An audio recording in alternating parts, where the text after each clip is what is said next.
And so your responsibility, your charge today is to be a sponge, and learn all that you can, as much as you can. We really encourage you to take what you've learned back to campus, share with your fellow student athletes also. The purpose of this is to provide you with information and just give you maybe some eye-openers as to possible careers in the field of athletics after you graduate. I know every year that we do this, somebody that attends says, wow, I never thought about that as a potential career path, and that's kind of why we're here.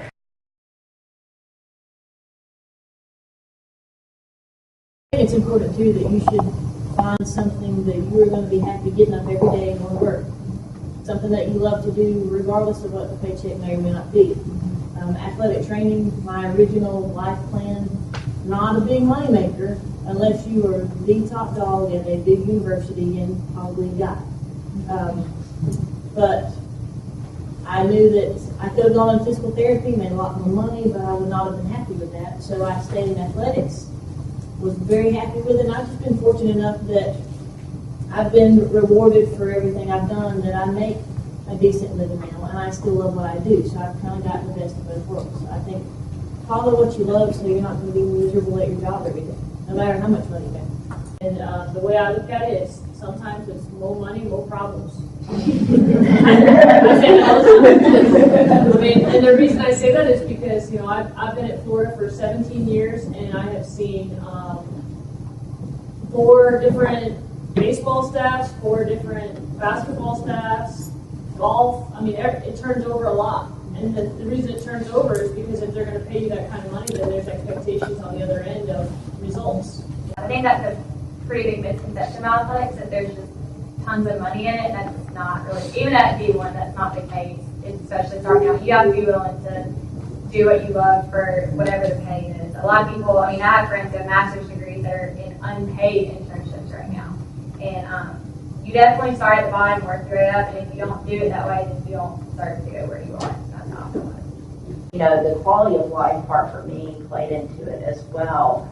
And, certainly one of the things that I've learned through my career too is if you have a job and you don't feel like you're getting the money that you deserve or is warranted and it's not going to come, then you have to be open to looking at other opportunities.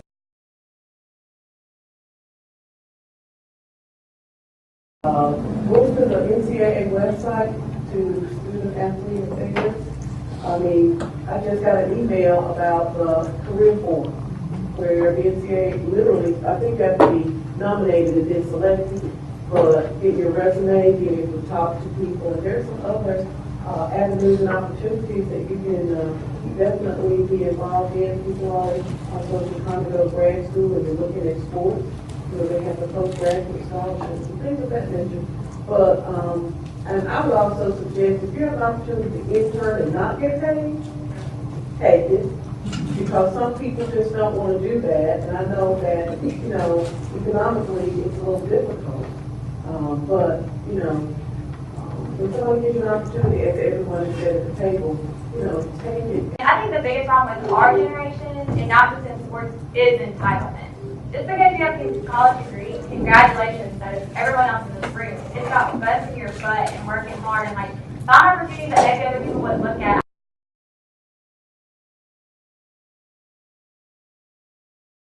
It's not difficult for me to stay motivated in terms of being a female in a male-dominated field because I think you just always feel like you're proving people wrong. And I like being the underdog. It's been a very exciting journey and one that is continuing, and I'm still on the path as a candidate to get hired in the NBA. But it's also taken a lot of soul searching and a lot of, like I said, really intentionally developing networks with other women, both friends and professionally. And I'm learning also there has to be a willingness on my part to experience my male colleagues as people, as both people, right? Instead of just walking into a situation being so guarded, so jaded by past experience, that I miss an opportunity to connect with that individual as an individual. I just approached the job as this is my job, and yeah, I happen to be a female doing it. I don't think there's anything necessarily rocket science or gender specific about it. Now, obviously, I am not doing men's D-League basketball officiating, which is probably a very, very different world. But, again, it is a male-dominated thing, but I think that the glass ceiling, to some extent, at least from my perspective, it's not that it doesn't exist, but I don't see it myself.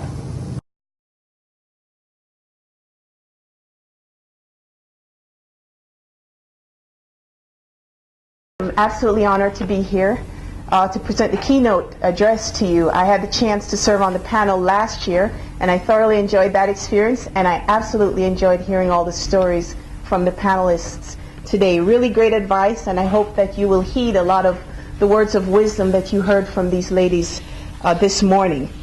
Today I want to share my journey in intercollegiate athletics with you and talk with you a little bit about some of the important lessons that I've learned along the way. If you could do me a favor, take a pen, and I'd like you to write down 3 words. These are 3 themes that we heard a lot this morning from the panelists, and also themes that have kind of been interwoven throughout my professional life.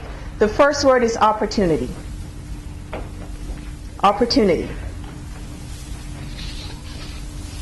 The second word is change.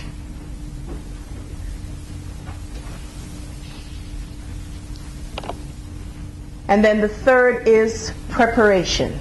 Prepare, preparation. So, opportunity.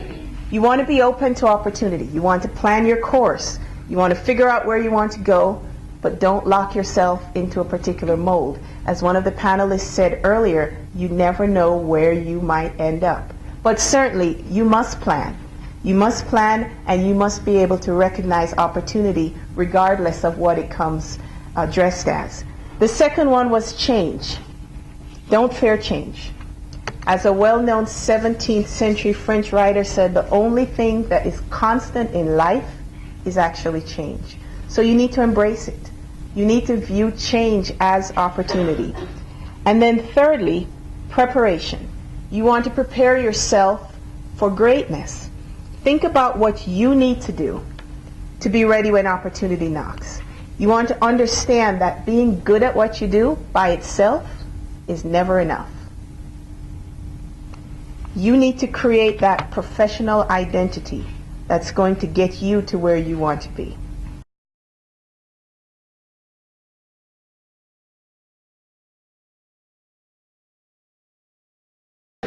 Probably all the traveling involved and how much these women have bounced around just from different jobs and knowing people and doing what they have to do and working hard to get into the positions that they're in to be successful.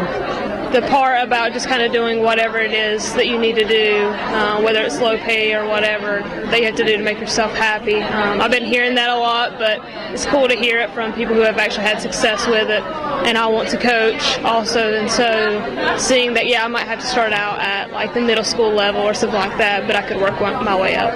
I got a lot of information from a lot of them. I think like one of the main things I took away from it is that just keep going with your dream and do whatever it takes to accomplish what you want to do in life.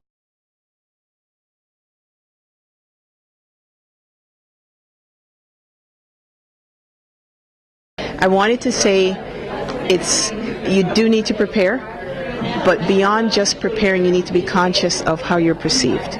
And I think for a lot of us, we don't think in those terms. We think that, well, I'm doing a good job, or I've got the education and I'm going to succeed, but we don't take the time to prepare our reputation, our public image. And so I wanted to plant that seed. I wanted to say, do these other things, but also think about this, because in this industry where it's a lot of word of mouth, it's a lot of kind of who you know, then those are the things that make the difference.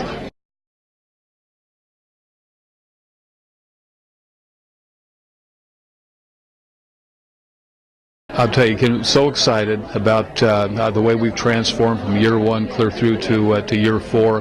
Turnout was great. It was really nice to have representatives from the South Atlantic Conference, Conference Carolinas, every Peach Belt school, and even Young Harris were here and representing the Peach Belt. I think the young ladies got a lot out of this. The panel was exceptional. There's just a lot of, I think, a lot of energy when they're leaving here and going back to campus. All in all, I think it was a job well done.